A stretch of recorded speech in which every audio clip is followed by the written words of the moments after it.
શું તમે ક્યારેય વિચાર્યું છે કે ભગવાનને થાંભલામાંથી કેમ પ્રગટ થવું પડ્યું? બ્રહ્માજીના અશક્ય લાગતા વરદાનને હરિવરે કેવી રીતે માત આપી? અને ઋષિ જયંતીના દિવસે એવી કઈ મોટી ભૂલ લોકો કરે છે જેના કારણે વ્રત અધૂરું રહી જાય છે? આજે આપણે જાણીશું ભગવાન ઋષિજીના પ્રાગટ્યની રોમાંચક કથા, સંપૂર્ણ વ્રત વિધિ અને અંતમાં ખાસ ઉપાય. તો આ વિડીયોને તમે અંત સુધી જરૂર જોતા રહેજો.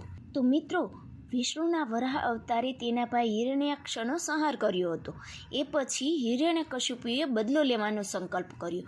તે બ્રહ્માજીને પ્રસન્ન કરવા માટે કઠોર તપ કરવા લાગ્યો. વર્ષો સુધી તપ કર્યા પછી બ્રહ્માજી પ્રસન્ન થયા અને કહ્યું, માંગ માંગ, શું માંગે છે? ત્યારે અસુરે એવું વરદાન માંગ્યું કે હું ઘરમાં ન મરું, બહાર ન મરું, દિવસે ન મરું, રાત્રે ન મરું, માણસથી ન મરું, પ્રાણીથી ન મરું, અસ્ત્રથી ન મરું, શસ્ત્રથી ન મરું, જમીન પર ન મરું અને આકાશમાં ન મરું. અને આ વરદાન મળતા જ હિરણ્યકશિપુનો અહંકાર આકાશે ચડી ગયો.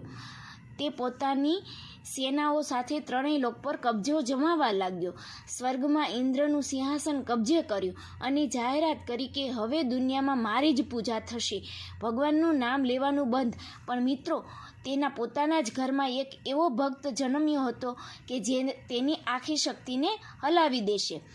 હિરણ્યકશિપુનો પુત્ર પ્રહલાદ બાળપણથી જ ભગવાન વિષ્ણુનો પરમ ભક્ત હતો. તે સતત નારાયણ નારાયણ બોલતો રહેતો હતો. આ સાંભળીને હિરણ્યકશિપુ ગુસ્સે ભરાઈ ગયો. તેણે શિક્ષકો પાસે મોકલ્યો, પણ પ્રહલાદે બીજા બાળકોને પણ ભક્તિ શીખવાડી. ત્યારે રાજાએ નક્કી કર્યું કે આવો પુત્ર જીવતો ન રહે. પ્રહલાદને ઝેર અપાયું, સાપ છોડાયા, હાથીથી કચડાવવાનો પ્રયાસ કર્યો, અગ્નિમાં બેસાડ્યો, પર્વત પરથી ફેંક્યો, પણ પ્રહલાદને કશું જ ન થયું. કારણ કે જ્યાં સાચી ભક્તિ હોય ત્યાં ભગવાનની કૃપા હંમેશા હોય છે. પણ હવે આવ્યો સૌથી મોટો ક્ષણ. હિરણ્યકશિપુનો ગુસ્સો 7મા આસમાને પહોંચી ગયો. ત્યારે એણે ગુસ્સે થઈને પૂછ્યું, ક્યાં છે તારો ભગવાન? શું આ થાંભલામાં પણ છે? પ્રહલાદ શાંતિથી બોલ્યો, હા પિતાશ્રી, ભગવાન તો સર્વત્ર છે, આ થાંભલામાં પણ છે. આ સાંભળતા જ રાજાએ ગદાથી થાંભલા પર પ્રહાર કર્યો.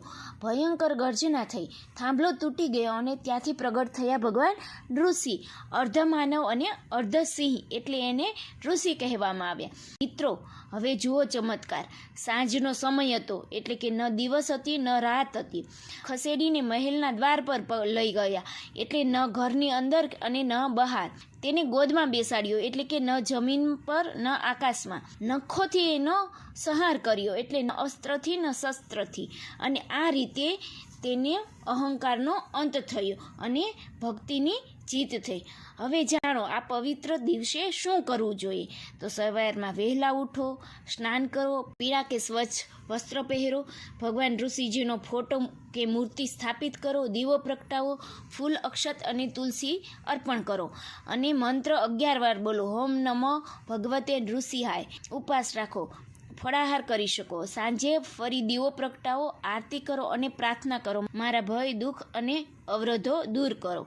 મિત્રો, હવે સાંભળો સૌથી મહત્વની વાત. ઘણા લોકો આ દિવસે 3 મોટી ભૂલો કરે છે. સાંજે પૂજા ન કરવી. તો યાદ રાખો, ભગવાન ઋષિજી ગોધૂલી વેળાએ પ્રગટ થયા હતા, તેથી સાંજે દીવો અને પૂજા જરૂર કરો. તુલસી વગરનો ભોગ.